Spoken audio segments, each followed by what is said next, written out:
Hi guys, it's Hit from Bindaas Bollywood. We have a super amazing artist today. You will recognize her because she was very famous in Melbourne, and I'm sure also in Europe and now in Asia. Don't be shy. And she's very humble, as you can already see. Please welcome Alisa. She's actually one of my favorite dancers. I've had the opportunity to learn from you as well. And those of you that follow our channels and social media, you probably have seen Alisa performing at our annual Maya concert. So you give back to the community a lot. That's something I love. You're always there for our charity work. But I'll stop talking. Welcome. Thank you so much, Hit. Thank you so much for such a beautiful introduction. I feel very humbled that you actually invited me, and I think this whole idea about creating this podcast is beautiful, and the questions are amazing. I'm very excited to have this conversation, and I hope that it will be interesting and useful for other artists, and the goal is to really support and to share the experience. No, 100%. And honestly, I'm so grateful. Thank you for making the time, especially because you're in a completely different country. You're signing on from Thailand. So I think, are you 3 hours behind or is it? Yes, we are at the moment. Okay. At the moment we are, but it changes when you guys change when you do your daylight saving. But now it's 3 hours, yeah. Yeah. Because I think everyone in Melbourne, they're very familiar with your dancing as well, because you're just such a beautiful artist, and I think also your fitness classes. But just for those people that don't have much background knowledge, how did your artistic journey start? Like, were you always interested in dance and fitness, and what styles? What else? Tell us everything. Okay, so I have been dancing from the age of 5 because I'm coming from the dancing family. My mom is a dancer, my auntie used to dance, and I'm coming from Russia, so my background is Russia. And I started off from in a kids group, kids dance Russian style. It was very simple, very engaging. But it didn't last long because unfortunately I had a really bad asthma and bad allergy, and it was very difficult for me to keep up as I was growing up. I was overweight, and to dance on the level that the group did was quite a big challenge for me. And it was like on and off. I had a lot of personal stuff going on within my family, and it didn't go quite smooth. So at the age of 15, when I started my university as I was studying to be a geography teacher. How funny, because I haven't worked as a geography teacher even a day, but I took fitness courses, and I became fitness instructor. First, I was teaching twice a week, then more and more and more. So everything that was possible: Latin dance, step aerobics, body pump, spinning, where you have to pedal and like ride a bicycle. Everything except for belly dancing. Wow. When my mom's friend, also a dancer, very famous belly dancer in St. Petersburg, she looked at me when I was 15 and she said, "Alisa, you need to be a belly dancer. You're going to make a very good one." I looked at her like, "What are you saying? Are you crazy or something?" Because I just started my step aerobics. I was all into fitness. I was like, belly dancing, what? And now here we go, So I did that fitness thing. I haven't always been a full-time instructor or a dancer. I always had to combine a few jobs to be able to get by, because I really wanted to be independent. I didn't want to sit on my parents' neck, and I preferred to, deal with it myself. So after, when I was 23, I moved to Thailand. And this is where my belly dancing journey began like big time. It was funny because in Russia I had so many opportunities to study from great belly dancers, but I didn't want to. And suddenly I'm moving to Asia. My asthma disappears, all my health problems disappear. So it's basically I was reborn here. That's why I always say that I was given a second chance in life, because you can't imagine me. I was instantly on these inhalers, Wow. couldn't start my fitness classes without breathing in some medicine.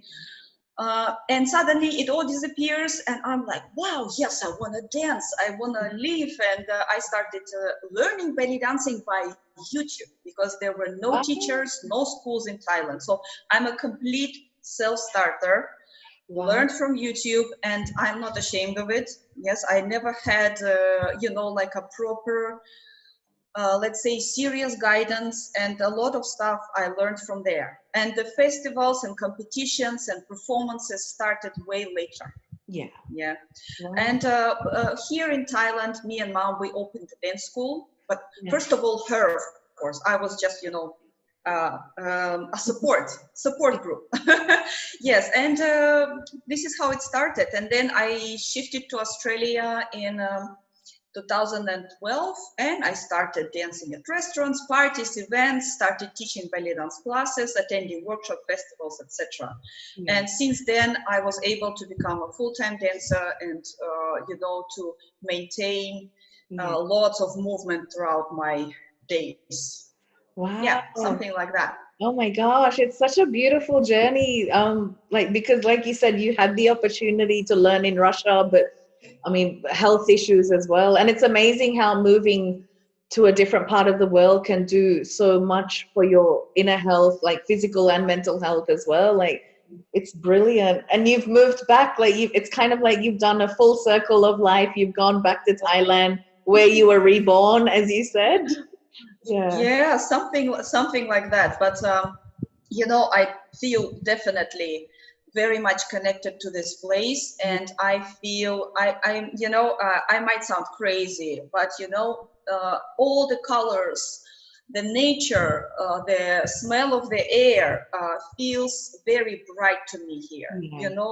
Every morning I go out on the balcony, I'm like, wow, that is life, and if you get this feeling, you can't compare it to anything else. If you have it, you have it. Yeah. You know what I mean? So, and I think that is the reason why we, at the end of the day, we're back here. Yeah, no, that's, Yeah. I think I've seen all your updates, and I think it's so great that you found so much success in Thailand, because I mean, you already lived there previously. But it's good to see all your updates and all the classes. And wow, I didn't know that you were a self-trained. I'm actually a self-trained dancer as well. It was only later on, I think a good 7, 8 years after I taught myself how to dance. Yes. Then I had, I think, four years of training in Latin dancing, and I teach basic Latin as well. But apart from that, I learned from YouTube. I learned from friends. I learned just by dancing in the bathroom, in the living room. It's Yes. just, there's so many ways that you can learn now. And I think, for people that are watching, never be afraid to learn from YouTube, because there's so much talent, and there's so many things that Yes. people you can learn from. You Yes. don't have to go to a studio and go through a strict discipline of daily classes, etc. You can still make an effort and get so experienced as well. But Yeah, no, it is true. I think it's Yeah. so wow, it's such a beautiful. I'm just like thinking of all the things you said, because I actually never knew that, even though I've known you for quite a few years now. I think I never got to ask you how about your initial stages of dance as well. Yeah. Yeah. But we are doing it right now, No, so it's it's good. better late than never. Exactly. Yeah. Yes, Uh, yes, um, yeah, and I think it's like the whole new generation of dancers that actually train online, yeah. and I think it's just the time that is changing, Yeah. and I think for us it is easier also to teach online. Yeah. If you trained yourself online, at the end of the day, it's all a question of discipline. If you have a discipline, you can do it online, you can do it face to face. If you're really eager to learn, Yeah. you will learn. 100%.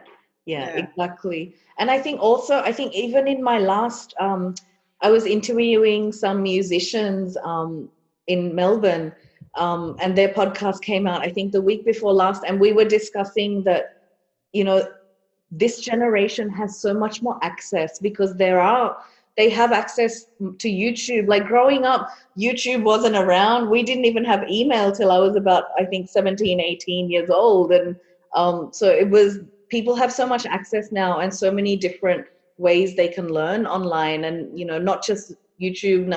I mean, those of you watching, make sure down below we're going to put Alisa's details, so her online class details will be down as well. So Thailand's not much of a time difference, so it's very easy to access as well. But I actually wanted to ask you, because belly dance is such a beautiful art form, and I've seen so many variations of it, the more traditional style, the more modern style, the oriental style as well. Like, it's just, there's so much, and it comes from so many varieties as well. Like, it is very beautiful, but sometimes I think some people have different views on it. Is there any misconceptions of belly dance that you think? Oh, there is plenty. There is plenty, and it is challenging, but it is not as challenging to be a belly dancer, a performing belly dancer.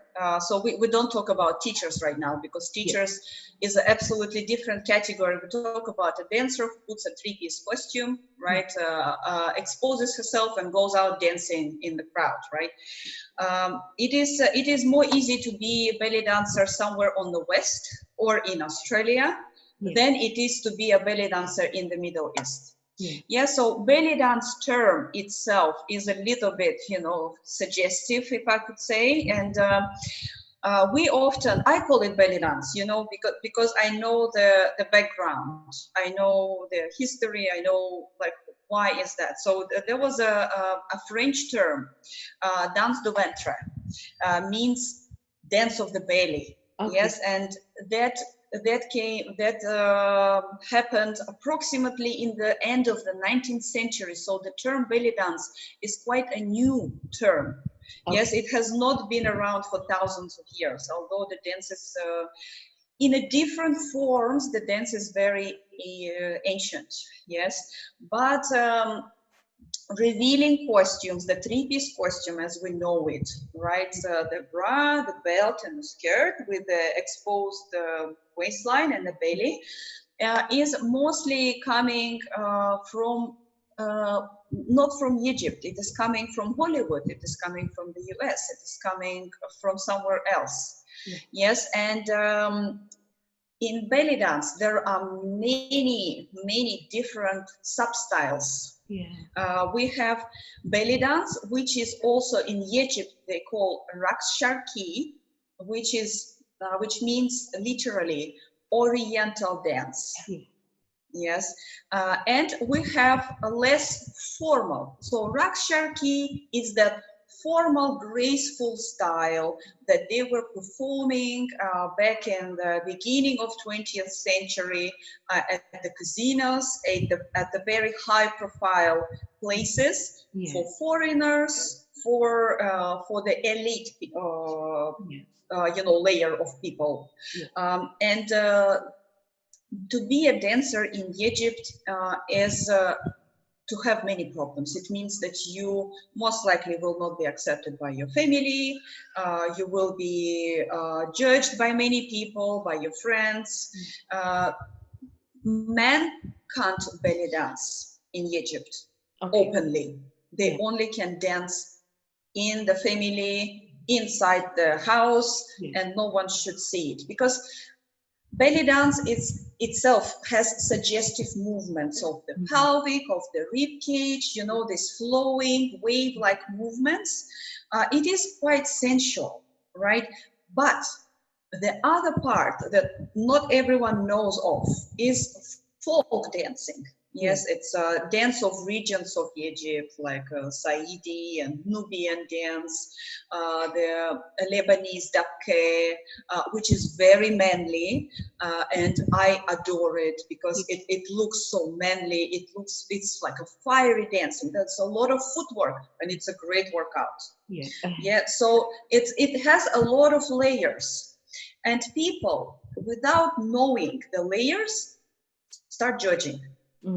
On the other hand, some dancers behave in the way that is very controversial, if you know what I mean. Yes, yeah.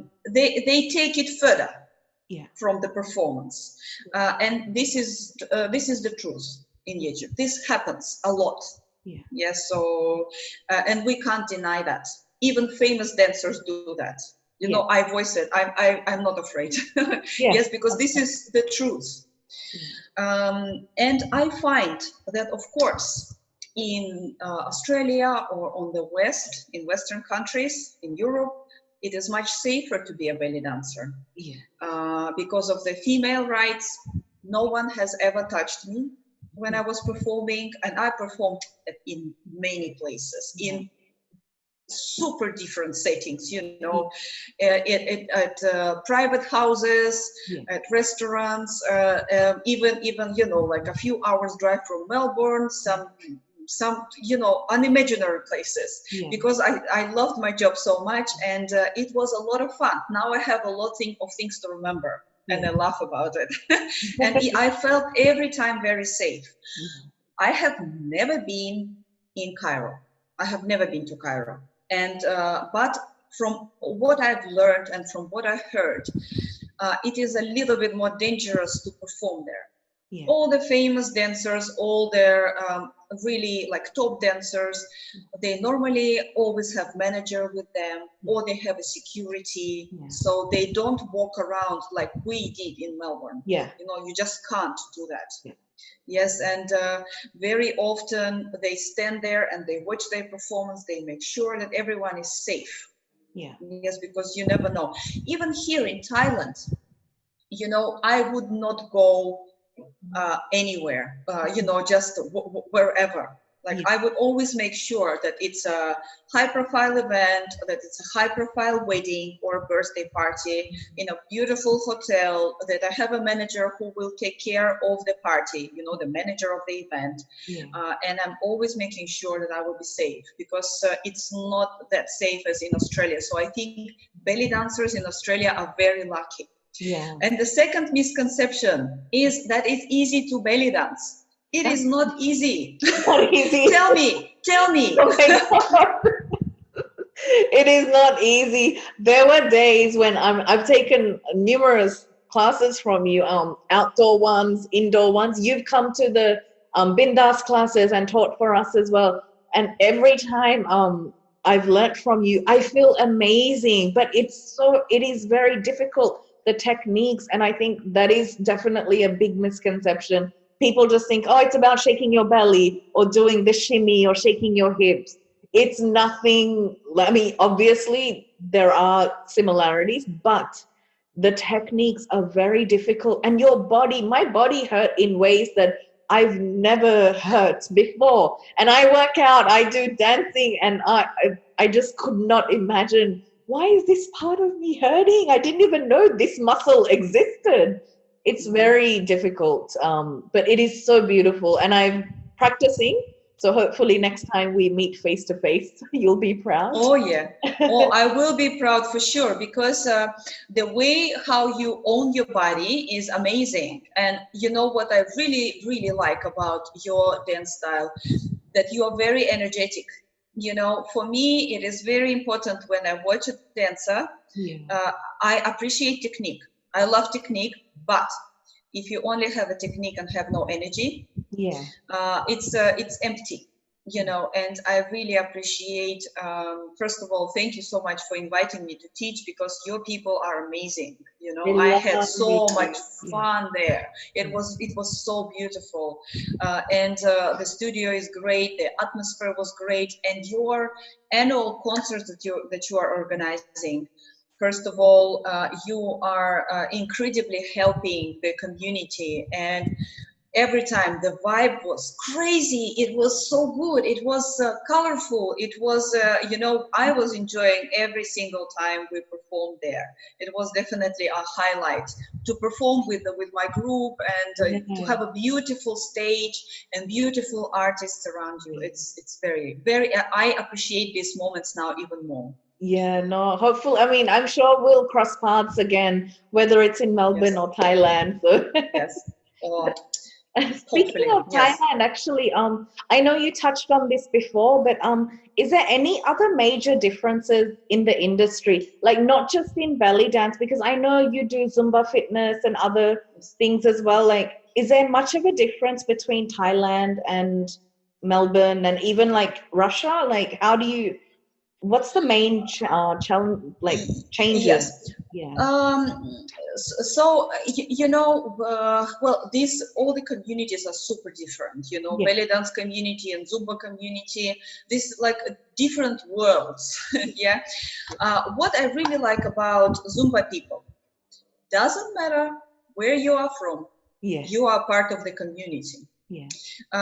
Of course, here it is a little bit different in terms of the community is more closed. And because in general here we are, especially with blonde hair and white skin, you are considered very much a foreigner.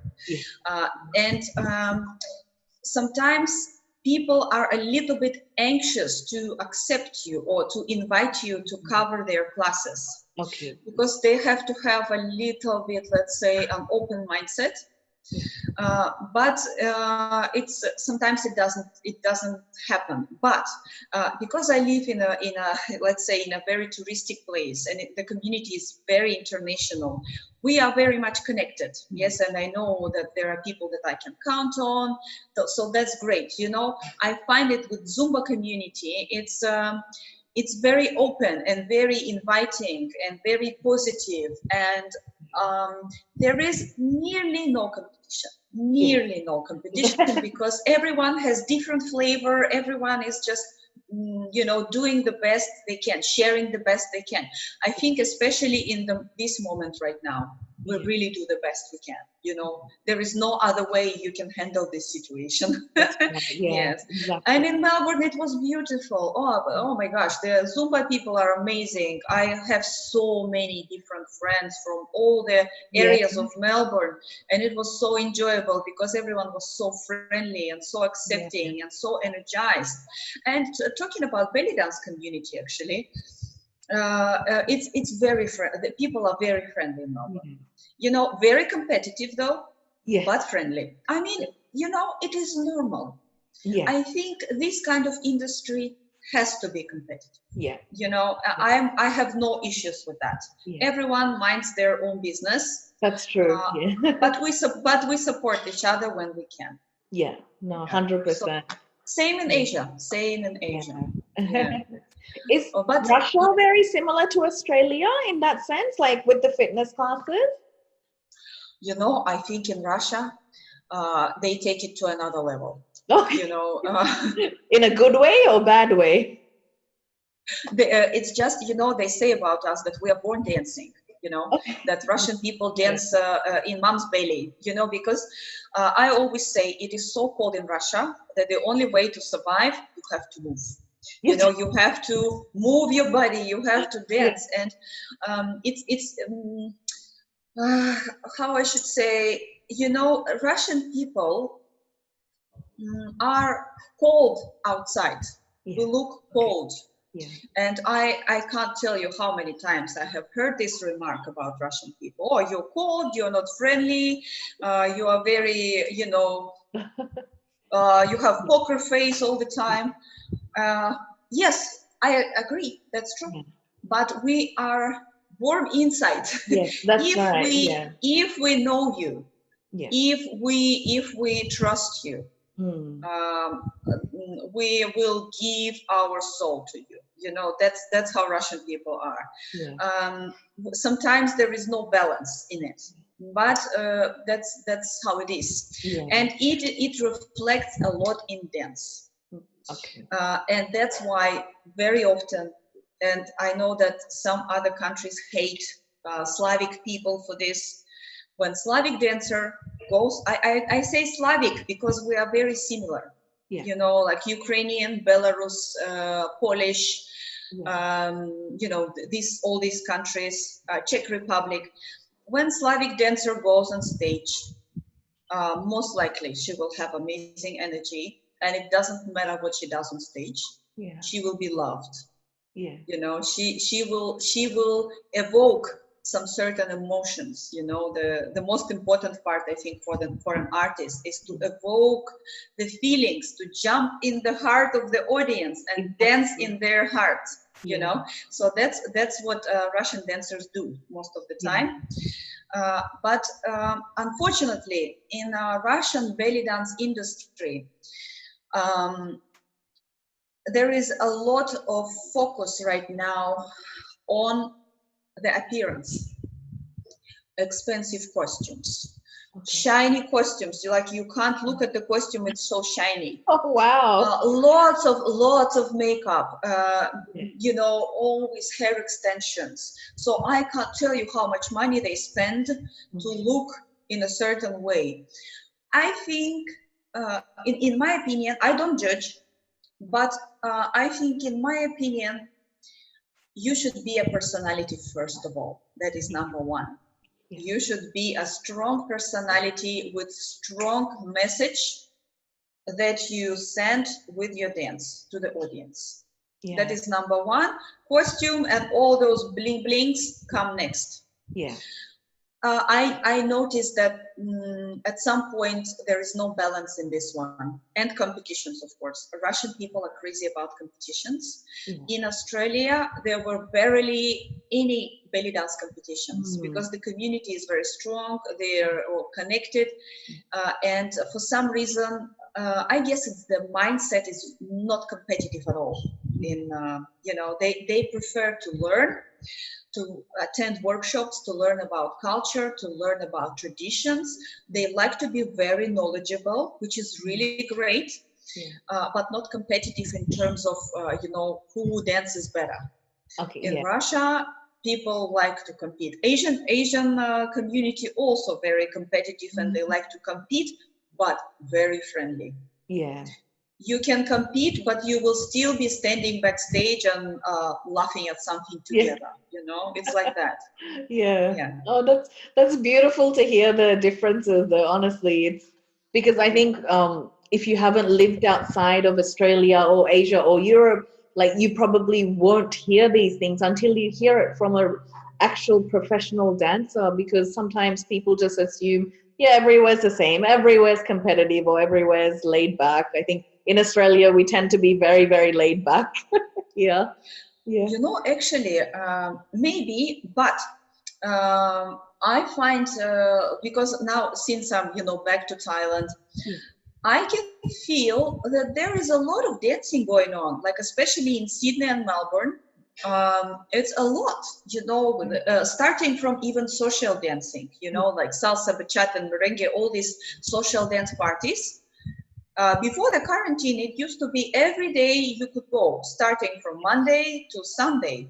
Every day there were some social dance parties and lots of festivals. You know, it's very multicultural, and there is a lot of movement going on. And I really liked it about Melbourne. It was great. It was great. So yes, laid back, but there were so many performance opportunities. That was fantastic. Definitely, especially in the summertime, all the festivals happen mainly during summer. I think from, like, for us, for example, I think August or September to the end of March is always the busiest period, because it's wedding season, and it's also just festival season, summer events. Every weekend there's at least 2 or 3 festivals on, and they're all multicultural and so diverse. So it's good. It's very inclusive of different communities as well. Yes. I actually wanted to ask you something a little bit different, because I mentioned before I've taken your classes, and one of the things I absolutely love about you is that when you take a class, no matter how many people, it could be 3 people in the class or 10 or 20 or more, you make each individual feel very accepted and welcomed. But more than that, you make them feel very beautiful as a woman. And I remember leaving every single time you taught, feeling extremely just loving myself in a good way, not in like a snobby way, but like just sometimes we forget to give ourselves a little bit of love and accept our, body images, all our good things and all the flaws as well. But given that body image is such a big issue as well for women and also in the dance industry, I was wondering, like, do you have any specific like advice like that you'd like to give to dancers or women in general, or just males, females, everyone, just about accepting who they are and their physique as well as their internal love as well? This is what I do for myself. First of all, belly dancers are very lucky because we don't need to be a certain weight. We don't need to have certain proportions. And for example, if you would be performing somewhere in Egypt, the curvy women are very much appreciated there, so in belly dance there is not that much of tension about the body shape and all that, although, like, my opinion, to be honest, if you are a professional dancer, you can it doesn't matter, you can have something extra, but you have to be fit. Because for me, fit is energy. If you fit, you have energy. If you have energy, people will look at you. That is the main thing. And the main thing is to focus on what makes you happy. You see, I'm all having goosebumps. So focus on what makes you happy means that you don't judge yourself, you don't judge others. The only person you compete with is you. You listen to the music you like, you do the dance you like, you put on the costume you like, you surround yourself, you create the atmosphere for yourself that makes you happy, because this is the only way you can serve others. You start with yourself always. If, for example, we have someone who wants to make changes to the appearance, whether it's a body weight or it's a hair color or something that, you wish was different, the number one thing that I would do is accept myself where I am and love myself where I am. And then maybe if it makes me happy, I would change. Maybe, because I believe that life is, I wouldn't say it's short, but it definitely is going very fast. And at the end of life, what you're gonna think is, was I happy? Was I living every day 100%? Was I enjoying my life? Was I enjoying being with that person? That would be your main things that you're thinking about. So we always focus on what makes us happy. I don't read news at all.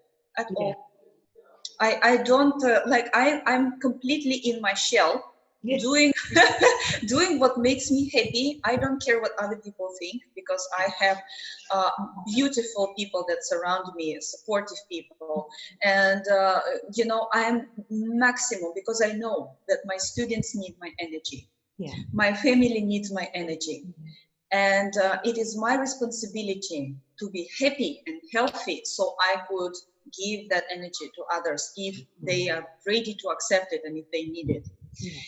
This is number one. And also, I would say movement is a compulsory thing for us to be grounded.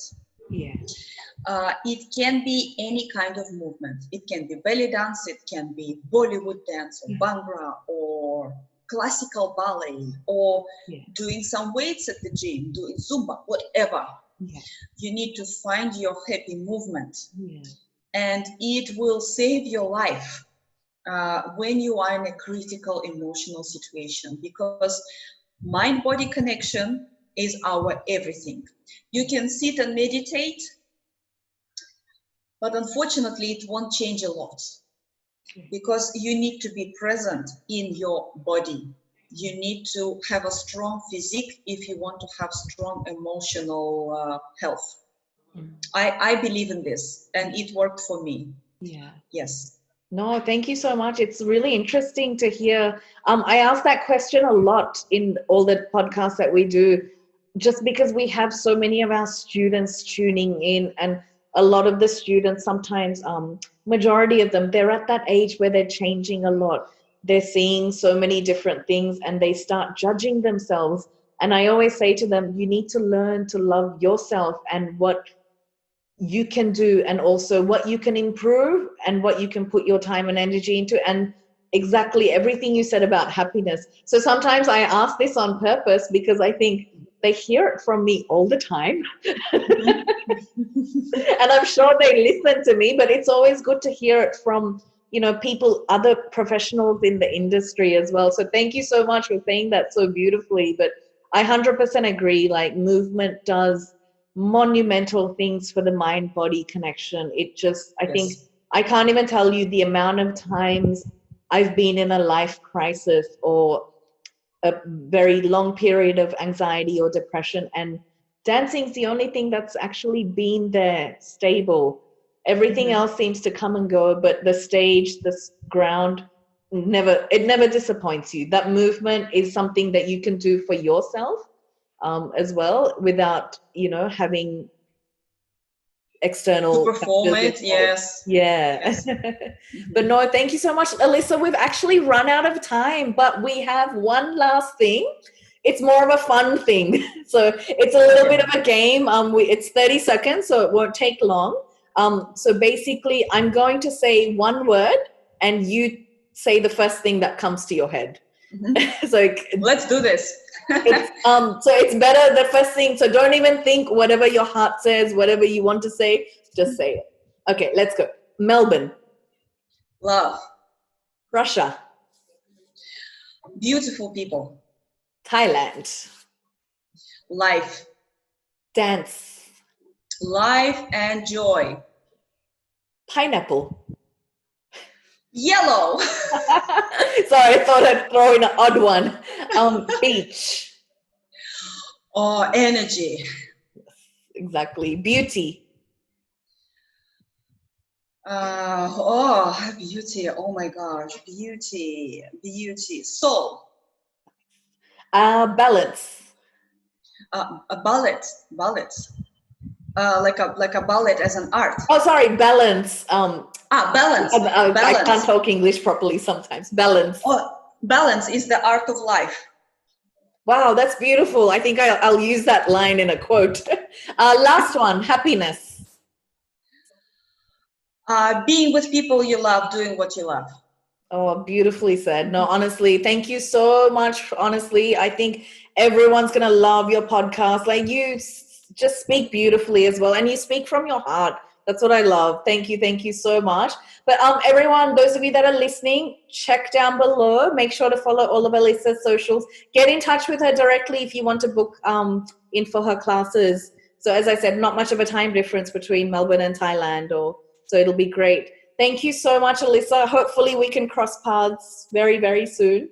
Thank you, Heath. Thank you for your invitation. Thank you for your beautiful energy, your beautiful questions, and you are doing a great thing. I miss you so much, but I'm very grateful that we can stay connected online.